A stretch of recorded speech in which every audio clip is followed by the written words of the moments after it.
¿Te imaginas que alguien le robe un bebé a otra persona, y que todo el mundo mire para otro lado? Pues esto pasó. Pero lo que no esperaban, es que alguien se atreviera a demandar por ello. Hoy te traigo la historia real de una mujer que lo perdió todo. Y aún así, volvió para recuperar lo que le quitaron. Quédate, porque esto se pone muy serio. No sé en qué momento exacto empezó todo, pero si tengo que señalar un día, un minuto preciso donde sentí que algo no iba bien, que el mundo se desplazaba medio milímetro fuera de su eje, fue aquel martes por la tarde. Yo estaba sola en casa, rodeada del caos habitual de una madre primeriza, pañales usados, biberones medio vacíos, una lavadora que parecía rugir desde la cocina como si pidiera auxilio, y Samuel. Samuel tenía apenas 2 meses. Aún olía a leche tibia, a ese aroma suave e indescriptible que solo tienen los recién nacidos. Cuando dormía, parecía un dibujo de libro infantil. Cuando lloraba, el tiempo se detenía. No sabía que un ser tan pequeño pudiera ser tan poderoso. Pero ese martes por la tarde, cuando abrí la puerta y vi a mi suegra en el umbral, todo cambió. ¿Estás sola?, preguntó con esa voz suya, que siempre mezclaba dulzura con juicio. Yo asentí, sin pensar demasiado.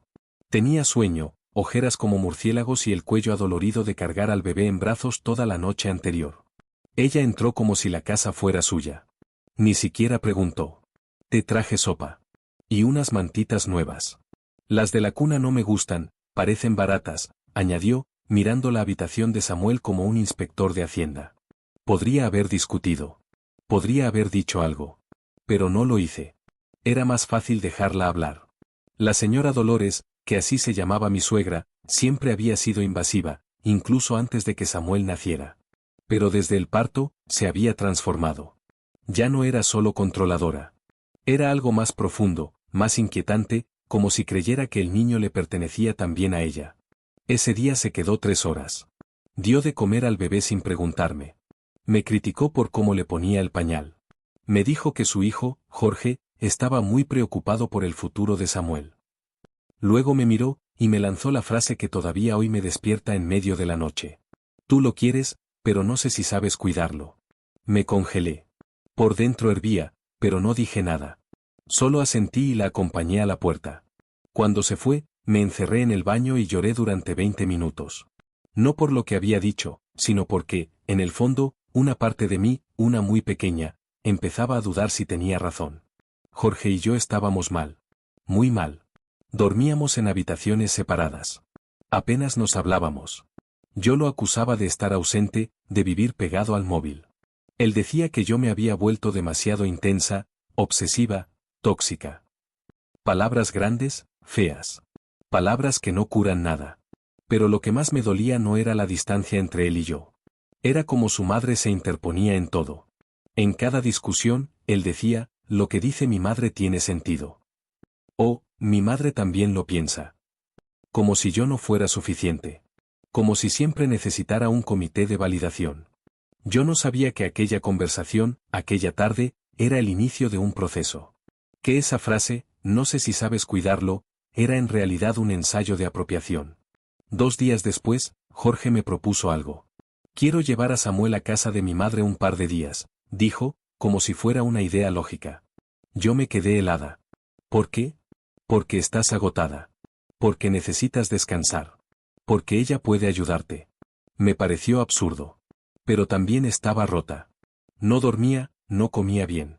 Me sentía un fracaso constante. Solo 2 días, dije. Y se lo llevé. Le preparé la bolsa, le di instrucciones. Lloré cuando salieron por la puerta. Esa fue mi decisión. Mi error. Mi trampa. Y cuando llamé, 2 días después, para saber a qué hora me lo traían, nadie respondió. La primera llamada fue suave. La segunda, ansiosa. La tercera, histérica. A la cuarta, me contestó Jorge. ¿Está dormido?, dijo seco. ¿Me lo vas a traer hoy? Mañana, mejor. Ha estado un poco molesto, y mi madre ya lo calmó. Jorge, es mi hijo. También es mío. No exageres. No lo estoy exagerando. Lo quiero en casa. No estás bien, Laura. No quiero discutir. Y colgó. Pasé la noche en vela. Sentada frente a la cuna vacía, con la manta que le gustaba entre las manos. A las 5 de la mañana me di cuenta, no me lo iban a devolver. Al día siguiente fui al domicilio de Dolores. Nadie abrió. Oh sí, pero no contestaron. Escuché pasos. Incluso risas. Pero no me abrieron la puerta. Golpeé.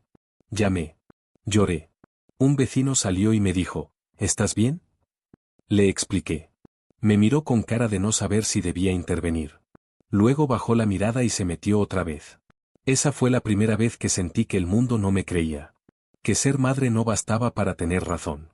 Que para algunos, ser joven, mujer, agotada y emocional era igual a ser peligrosa. Fui a la policía. Llevaba todas las fotos, las conversaciones. Les conté todo. Me atendió un agente con cara de lunes. ¿Tiene sentencia de custodia? No. Vivimos juntos hasta hace una semana. ¿Alguna orden judicial previa? No, pero, es mi hijo. Lo entiendo, señora. Pero legalmente, no podemos intervenir. No hay delito. No hay orden de alejamiento. No hay denuncia anterior. Se trata de una disputa entre padres. ¿Disputa? ¿Le parece una disputa que no me dejen ver a mi bebé? Lo lamento. No sé cómo salí de esa comisaría sin romper algo. Lo único que rompí fue mi esperanza. Y así terminó todo lo que era familiar. Mi casa ya no era un hogar. Mi cuna estaba vacía. Mi pecho seguía produciendo leche, pero ya no tenía para quién. Eran los primeros días de junio. Calor, olor a humedad en los portales. En las calles, familias paseando. Bebés riendo. Y yo sola. Como si el mundo siguiera, sin mí. Pero entonces, mi padre, que apenas hablaba, me llamó. Me dijo. He hablado con un amigo abogado. Y cambió todo. No sé exactamente cuántos días pasaron desde que mi hijo se fue en brazos de su abuela hasta que decidí que iba a luchar con todo lo que tuviera. Pero sí recuerdo que cada uno de esos días fue más largo que el anterior. El tiempo se estira cuando el dolor no se va. Dormía mal. Soñaba que lo escuchaba llorar. Que golpeaban la puerta y lo dejaban en el suelo, dentro de una cesta. Que Jorge me lo traía, pero no tenía su cara. Que lo buscaba en la calle, desnudo, entre coches que no se detenían. Pesadillas. Realidades disfrazadas. El abogado de mi padre se llamaba Rubén. Era un hombre de unos 60 años, con voz grave, traje sin corbata y una expresión como si todo el mundo le debiera una disculpa. La primera vez que me vio, me escuchó durante 20 minutos sin interrumpir. Luego me hizo solo una pregunta. ¿Estás dispuesta a llegar hasta el final, aunque te odien, aunque te juzguen, aunque nadie más entienda? Estoy dispuesta a todo, le dije sin pestañear. Y lo estaba. Rubén me explicó que el sistema legal no es perfecto. Que los niños, por alguna extraña paradoja, no están tan protegidos como creemos. En la práctica, Laura, muchos secuestros parentales no se tratan como tales. Se disfrazan de conflictos familiares. Por eso vamos a tener que demostrar no solo que te lo han quitado, sino que lo han hecho con intención de anularte como madre. ¿Y cómo se hace eso? Con pruebas. Con testigos. Con estrategia. Y con tiempo. Comenzamos a reunir todo. Conversaciones por WhatsApp. Audios. Testimonios de vecinos. Pantallazos. Mensajes donde Jorge decía, mi madre se encarga mejor que tú. Audios de ella riéndose, este niño es mío, y punto. Vídeos que yo misma grabé frente a la puerta mientras nadie me abría. Todo fue convertido en un dossier. Rubén lo tituló. Prueba documental de retención ilícita de menor. Fui al juzgado. Rellené formularios. Firmé papeles. Expliqué cada detalle como si recitara una oración. Y cuando terminé, sentí que había parido por segunda vez. Pero esta vez, no a mi hijo. A mi rabia. El juicio tardaría semanas. Mientras tanto, pedimos medidas cautelares. Que me permitieran ver al niño, que citaran a Jorge, que impidieran que se fueran con él fuera de la ciudad. No fue fácil. El juez de instrucción era frío. Uno de esos que no sonríen ni cuando se cae un bolígrafo en la sala. Me miró con desconfianza. Me preguntó si trabajaba. Le dije que estaba de baja por maternidad. ¿Y el padre tiene empleo estable? Sí, trabaja en una empresa de informática. ¿Y la abuela tiene antecedentes? No, claro que no. Pero me lo ha quitado. Pero usted lo autorizó a llevárselo durante un fin de semana, ¿verdad? Sí, pero eso no es. Entonces fue una entrega voluntaria. Sentí como se me deshacía el estómago. Salí del juzgado temblando. Llamé a Rubén. Me dijo. Es parte del juego. No te hundas. Les vamos a demostrar que no fue un malentendido. Que fue un plan. Y que tú no vas a ser la víctima pasiva de nadie. Ese día, por primera vez, sentí que alguien creía en mí. Mientras tanto, en el barrio, en mi entorno, la gente hablaba. Lo sabía. En el supermercado, la panadería, la farmacia. ¿No había tenido un bebé? ¿Y el padre no se lo quedó? Dicen que está un poco desequilibrada.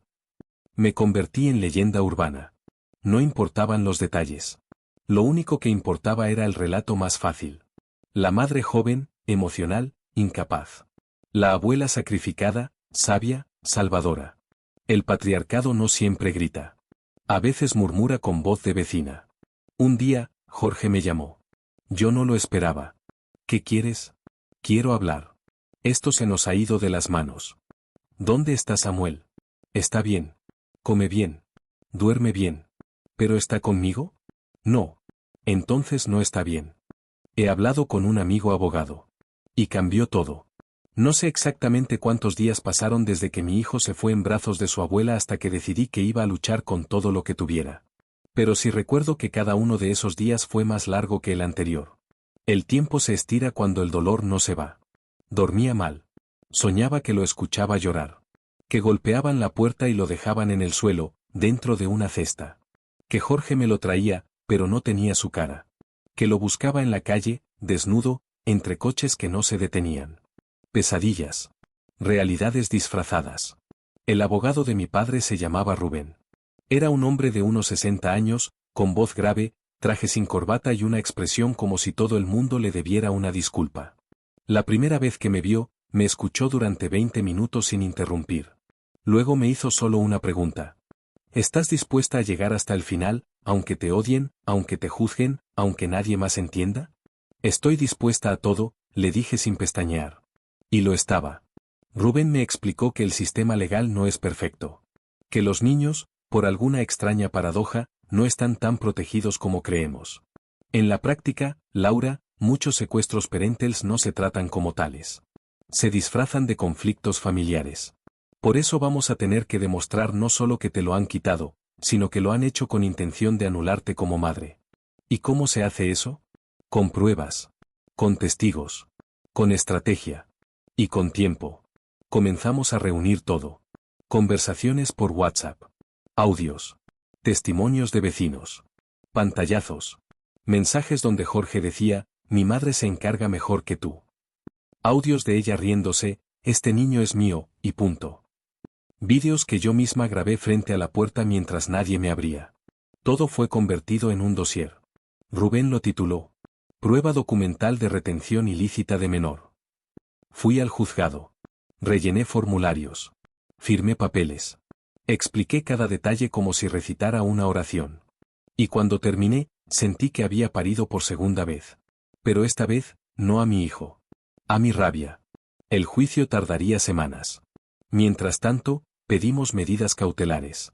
Que me permitieran ver al niño, que citaran a Jorge, que impidieran que se fueran con él fuera de la ciudad. No fue fácil. El juez de instrucción era frío. Uno de esos que no sonríen ni cuando se cae un bolígrafo en la sala. Me miró con desconfianza. Me preguntó si trabajaba. Le dije que estaba de baja por maternidad. ¿Y el padre tiene empleo estable? Sí, trabaja en una empresa de informática. ¿Y la abuela tiene antecedentes? No, claro que no. Pero me lo ha quitado. Pero usted lo autorizó a llevárselo durante un fin de semana, ¿verdad? Sí, pero eso no es. Entonces fue una entrega voluntaria. Sentí como se me deshacía el estómago. Salí del juzgado temblando. Llamé a Rubén. Me dijo. Es parte del juego. No te hundas. Les vamos a demostrar que no fue un malentendido. Que fue un plan. Y que tú no vas a ser la víctima pasiva de nadie. Ese día, por primera vez, sentí que alguien creía en mí. Mientras tanto, en el barrio, en mi entorno, la gente hablaba. Lo sabía. En el supermercado, la panadería, la farmacia. ¿No había tenido un bebé? ¿Y el padre no se lo quedó? Dicen que está un poco desequilibrada. Me convertí en leyenda urbana. No importaban los detalles. Lo único que importaba era el relato más fácil. La madre joven, emocional, incapaz. La abuela sacrificada, sabia, salvadora. El patriarcado no siempre grita. A veces murmura con voz de vecina. Un día, Jorge me llamó. Yo no lo esperaba. ¿Qué quieres? Quiero hablar. Esto se nos ha ido de las manos. ¿Dónde está Samuel? Está bien. Come bien. Duerme bien. ¿Pero está conmigo? No. Entonces no está bien. Ha pasado tiempo. Es un entorno raro. Pero yo solo escuchaba una frase dentro de mí. Te lo robaron. Y lo están reprogramando. La segunda visita fue algo mejor. Jugamos con bloques. Me sonrió un par de veces. Incluso dejó que lo tomara de la mano. Pero cuando acabó el tiempo, y Dolores volvió a recogerlo. Corrió hacia ella. Y me dolió. Mucho.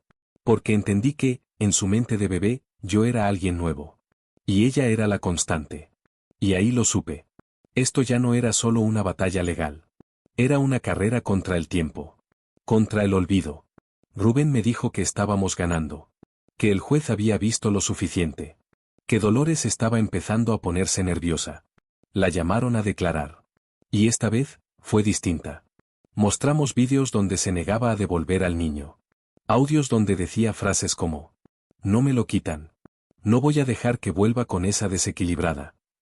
Y entonces el juez le preguntó: ¿cree usted que tiene más derecho sobre el menor que su propia madre? Dolores dudó. Por primera vez. Y luego dijo: no lo sé. Solo sé que él está mejor conmigo. Silencio. El juez anotó algo. Y sin levantar la voz, pronunció la frase que aún recuerdo con nitidez quirúrgica. Pues esa no es su decisión. El auto judicial llegó una semana después.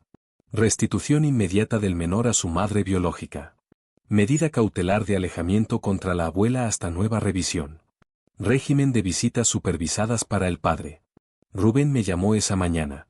Me leyó el fallo. Y me dijo: lo lograste. Ya es tuyo. Legalmente. Totalmente. Yo no dije nada. Solo lloré. No de alegría. Sino de agotamiento. Porque recuperarlo era el principio. Ahora venía lo difícil, volver a ser mamá para él. El día de la entrega fue extraño. No fue en mi casa. Fue en un centro de acogida. Con testigos. Con asistentes. Como si cambiaran de dueño un bien embargado. Cuando me lo pusieron en brazos, Samuel me miró sin miedo, pero sin reconocimiento. Y entonces, hizo algo. Me tocó la cara. Con la palma abierta. Como si leyera mi piel. Como si algo en su cuerpo recordara lo que su mente aún no podía. Y ese gesto me rompió. Ahí supe que lo iba a recuperar. No con juicios. Con amor. Con tiempo. Con constancia. Esa noche dormimos juntos. No lloró. No me rechazó. Solo se quedó dormido sobre mi pecho. Como si fuera el lugar donde siempre debió estar. Y quizás lo era. Al día siguiente, presenté otra demanda. Esta vez, contra Dolores. Porque ya no era solo recuperar a mi hijo. Era hacer justicia. Y no por mí. Sino por todas las madres que alguna vez fueron silenciadas por una sociedad que prefiere creer en el mito de la abuela buena. Antes que en la voz de una mujer exhausta, emocional, pero con razón. Mi hijo volvió a casa. Pero yo no. Al menos, no enseguida. Mi cuerpo estaba allí, claro. Mis manos lo alzaban, lo bañaban, lo vestían. Pero mi mente aún seguía en ese pasillo. En ese juzgado. En esa sala de visitas donde mi hijo me miraba sin reconocerme. Había ganado una batalla legal. Pero ahora empezaba una guerra más íntima. La de reconstruirme como madre. Los primeros días fueron fríos. Literal y emocionalmente. Samuel no lloraba por mí. No me buscaba. No sonreía cuando entraba en la habitación. Y yo, me forcé a no tomarlo como rechazo. Le cantaba. Le hablaba. Le contaba historias. Le enseñaba fotos mías con el de recién nacido. Al principio me ignoraba. Luego empezó a mirar. Después, a sonreír tímidamente. Y un día, sin que hiciera nada, me abrazó el cuello. No con fuerza. Pero tampoco con miedo. Y entonces supe que empezaba el retorno. Mientras tanto, el segundo frente judicial se abría. Dolores había recibido la notificación de la nueva demanda. Coacción, manipulación y obstaculización de la patria potestad. Rubén fue claro conmigo. Esta parte va a ser más dura. Porque ahora no se trata solo de recuperar al niño. Se trata de exponer públicamente lo que ella es. De dejar constancia legal. De construir un precedente. ¿Y si pierde? Pregunté. Entonces tú ganas algo aún más grande. Demostrar que no estás loca, que no eres exagerada y que tu voz merece escucharse. Los abogados de Dolores contraatacaron. Alegaron que yo estaba hipersensibilizada. Que mi denuncia era parte de una campaña emocional. Que no había pruebas de maltrato ni de manipulación. Pero Rubén, como buen estratega, tenía su jugada maestra. Presentó una lista de testigos. Incluyó a una psicóloga infantil que había evaluado el comportamiento de Samuel en los días posteriores a su vuelta. Y una declaración por escrito de la trabajadora social Ana, quien afirmó: nunca he visto una desconexión tan marcada entre madre e hijo que no haya sido causada por una separación traumática. El menor reconocía a la abuela como figura primaria. No a la madre. Eso no ocurre en un fin de semana. Dolores no se presentó en la primera vista. Dijo que estaba enferma. Aportó un justificante médico de esos que uno compra por 30 euros. El juez aplazó. La segunda vez, sí fue. Entró al juzgado vestida de oscuro. Cara de viuda de guerra. Paso lento. Mirada al suelo. Pero cuando declaró, su máscara se resquebrajó. Yo solo quería ayudar. Ella no podía con el niño. No dormía. Estaba siempre llorando. Rubén le preguntó: ¿y cree usted que esas condiciones le dan derecho a quedarse con el niño? Dolores dudó. Por primera vez, no tenía guión. Yo solo quería lo mejor para él. ¿Y lo mejor para él no incluía a su madre? Silencio. Fuera del juzgado, la vi por última vez. Esperaba el taxi. Yo pasé junto a ella. No la miré. Pero la escuché decir: no se lo merece. No sabe lo que hace. Me giré. La miré a los ojos. Y le dije: yo tampoco sé cómo he soportado todo esto, y aún así sigo de pie. ¿Sabe por qué? Porque no soy usted. Ella bajó la mirada. Y por primera vez, la vi temerosa. En paralelo, la prensa local publicó un artículo titulado: Madre joven recupera la custodia tras semanas de separación irregular. No decía mi nombre. Pero era mi historia. Y algunos comenzaron a escribirme. Mujeres que pasaron por lo mismo. Algunas lo superaron. Otras aún no. Un mensaje me marcó: gracias por hablar. Me llamo Marta. A mí también me robaron a mi hija. Pero nunca me atreví a decirlo en voz alta. Ahora sí. Ese día entendí que mi caso no era solo mío. Era de muchas. Y que, si había una misión que me quedaba, era contarlo. La sentencia tardó 2 meses. Pero llegó. Y fue clara. Doña Dolores N. incurre en conducta de obstaculización dolosa de la patria potestad, con indicios de alienación y manipulación. Se establece régimen de alejamiento indefinido, suspensión de visitas y prohibición expresa de contacto con el menor. Yo no celebré. No grité. No abrí champán. Solo dormí. Por primera vez en mucho tiempo. Dormí una noche completa, sin sobresaltos. Con Samuel a mi lado. Respirando en paz. Y entendí que a veces la justicia no devuelve todo. Pero te da algo igual de valioso. La certeza de que no estás sola. Y que nunca lo estuviste. Gané el juicio. Recuperé a mi hijo. Silencié a quienes dudaban. Y aún así, la historia no terminó. Porque fuera del juzgado, en los portales, en los pasillos del edificio, en los grupos de WhatsApp de las madres del colegio, la versión que sobrevivía no era la mía. La primera vez que fui con Samuel al parque tras recuperarlo, 2 mujeres se giraron a mirarme. No disimulaban.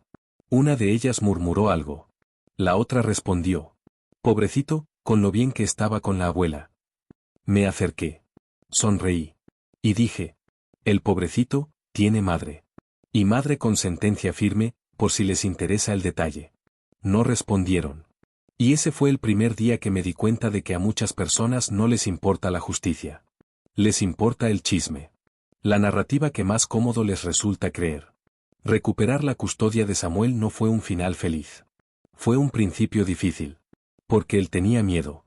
A veces se despertaba en medio de la noche. A veces me empujaba cuando lo abrazaba. No porque no me quisiera, sino porque le enseñaron a no necesitarme. Ese era el verdadero daño. Y eso no lo arregla una orden judicial. Empecé terapia. Con él. Conmigo. Me enfrenté a todas las heridas abiertas. La psicóloga me dijo algo que no olvidé. El trauma de Samuel se parece al tuyo. Pero el tuyo tiene palabras, y eso te salva. Ella tenía razón. Yo podía contar mi dolor. Él solo lo sentía. En casa, volví a los rituales. El cuento antes de dormir. El baño con espuma. El desayuno con música. Volvimos a crear rutinas. Lentas, pero nuestras. Y un día, sin que nadie lo forzara, Samuel dijo mamá. Y no fue una palabra de cortesía. Fue un ancla. Un lazo. Una vuelta a casa. Mientras tanto, Jorge seguía sin asumir nada. Intentó apelar la sentencia. Fracasó. Envió flores. Un día dejó un peluche en el buzón. Pero nunca llamó. Nunca pidió perdón. Y eso me confirmó que lo suyo no fue amor. Fue ego. Y el ego no se arrepiente. Algunos familiares aún me evitaban. Mis propios tíos decían. Bueno, tú también te pusiste muy intensa. Quizás si hubieras tenido más paciencia. A esas alturas, ya no discutía. Simplemente sonreía. Porque hay cosas que solo entiende quien las ha sobrevivido. Decidí no denunciar a quienes me dieron la espalda. Decidí no exponer públicamente a Dolores. Podría haberlo hecho. Podría haber ido a la prensa con nombre y apellido. Pero no. Porque yo no quería venganza. Yo quería reparación. Y la reparación, ya tenía nombre. Samuel. Pasó un año. Y una tarde, mientras lo llevaba al pediatra, una mujer me detuvo en la calle. ¿Eres Laura? Sí. No me conoces. Pero sigo tu historia desde que salió el artículo. Me quedé en silencio. A mí me quitaron a mi hija durante un año. Su padre se la llevó al extranjero. Tardé meses en que alguien me creyera. Solo quería decirte, gracias por no callarte. Porque ahora, cuando me pregunten, diré, yo también soy como Laura. La abracé. Y entendí que, a veces, la historia de una madre se convierte en la voz de muchas. Hoy Samuel tiene 5 años. Va al colegio. Le gusta el chocolate. Dice que quiere ser astronauta. Y cuando alguien le pregunta por su familia, responde. Tengo una mamá que me quiere. Y me defendió cuando no sabía que tenía que ser defendido. Y eso, vale más que cualquier victoria en los tribunales. Hay un silencio que solo entienden las madres. No es el de una casa vacía. Ni el de un hijo que duerme. Es el silencio de una sociedad que te hace sentir culpable por defender lo que es tuyo. Después de todo lo que viví, la pregunta más difícil no fue. ¿Cómo pudiste soportarlo? Sino, ¿volverías a hacerlo? Y mi respuesta es siempre la misma. Sí. 1000 veces sí. Porque cuando una abuela, un padre o cualquier persona decide que una madre es prescindible, está sembrando un peligro que va más allá del caso individual. Está diciendo, tus lágrimas son exageración. Tu miedo es histeria. Tu lucha, incomoda. Y por eso, hay que hablar. Por eso esta historia existe. Un año después del juicio, decidí hacer algo más. Publiqué mi relato completo en un foro de apoyo para madres separadas. No con nombres reales. No buscando venganza. Solo queriendo que alguien, en algún lugar, se sintiera menos sola. En las semanas siguientes, recibí más de 300 mensajes. Algunos decían, gracias por decir lo que no me atrevía a escribir. Me lo quitaron por 6 meses. Tu historia me ha hecho respirar. Ahora sé que no estoy loca. Solo estaba siendo madre en un mundo que no quiere que lo seas con fuerza. A veces pienso en Dolores. Me pregunto si se arrepiente. Si mira fotos de Samuel. Si lo echa de menos. Y luego recuerdo lo que me dijo en el pasillo del juzgado. Tú no lo mereces. Y sonrío. Porque no era a mí a quien no creía digna. Era a todas las mujeres que no siguen el guión de la sumisión. Yo le rompí ese guión. Y eso, nunca me lo va a perdonar. Jorge vive en otra ciudad. Tiene derecho a visitas vigiladas. Viene cada 2 meses. Samuel lo ve como a un tío lejano. Y eso me parte el alma. Pero también me recuerda que la presencia no se impone. Se construye. Y él, nunca quiso construir.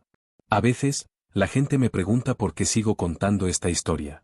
¿Por qué no pasar página? ¿Por qué no olvidar? Y les respondo. Porque cuando te arrancan a tu hijo de los brazos, no te devuelven solo un cuerpo. Te devuelven un vínculo roto. Y reconstruirlo lleva años. Años de lágrimas.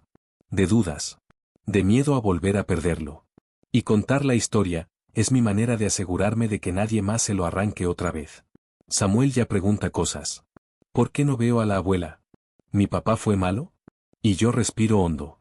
Y le respondo con la verdad, pero sin veneno. No eran malos. Solo, no sabían lo que hacían. Porque la herida ya la llevo yo. Él solo debe llevar el recuerdo de que fue amado. A pesar de todo. Esta historia no tiene un final feliz de película. No hay reconciliaciones. No hay perdones teatrales. Hay una madre. Un niño. Un hogar. Y una promesa. Nunca más dejaré que nadie decida por mí lo que significa ser madre. Ni los jueces. Ni los hombres. Ni las abuelas con delirio de poder. Porque la maternidad no se hereda. Se vive. Se defiende.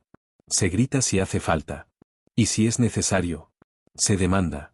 ¿Se puede demandar a alguien por robarle un bebé? Sí. Pero también hay que hacerlo con memoria. Porque si no lo cuentas, otros lo volverán a vivir. Esta historia no es solo de Laura.